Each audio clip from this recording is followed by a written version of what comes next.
many people ask me, they go to the store and they see two TV sets, the same size, yet one is more expensive than the other. And they ask, why should I be paying for a more expensive TV set? They're both the same size, what's the difference? Well, there are actually a lot of differences, and all these differences add up to the higher cost. And some of the things may be important to you, some maybe not. So let me see if I can go over them. First one is resolution. 720 versus 1080. 1080 is the full HD resolution. If you can afford it, go for the 1080. Of course, if you have a TV set under 32 inches, it probably doesn't matter, but anything in a larger TV set, the 1080 makes a big difference. Next is, if you're buying an LCD, think about the refresh rate.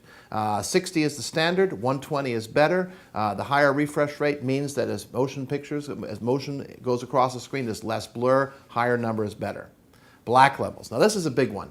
The black levels are, the higher the number for the black levels, the more expensive the TV set is, but it also gives you the much better picture. That gives that contrast, that punch to the picture.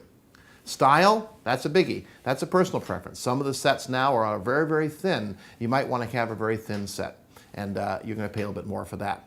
Now, there are other new features coming out. For example, new TV sets have the internet capability. They are able to connect directly to the internet. So for example, Panasonic has this thing called VieraCast, where you can actually connect your TV set directly to the internet, and you can get information like YouTube or download movies from Amazon.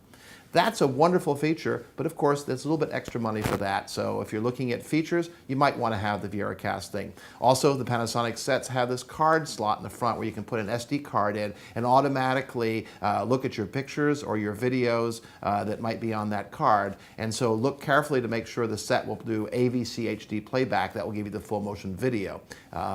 And finally, connections. Some sets have connections on the front and some of them have them on the back. The more connections, maybe the better. If you have somebody comes in with a game machine, you want to hook it up, you may like to have the extra connections. So all these things go into buying a TV set.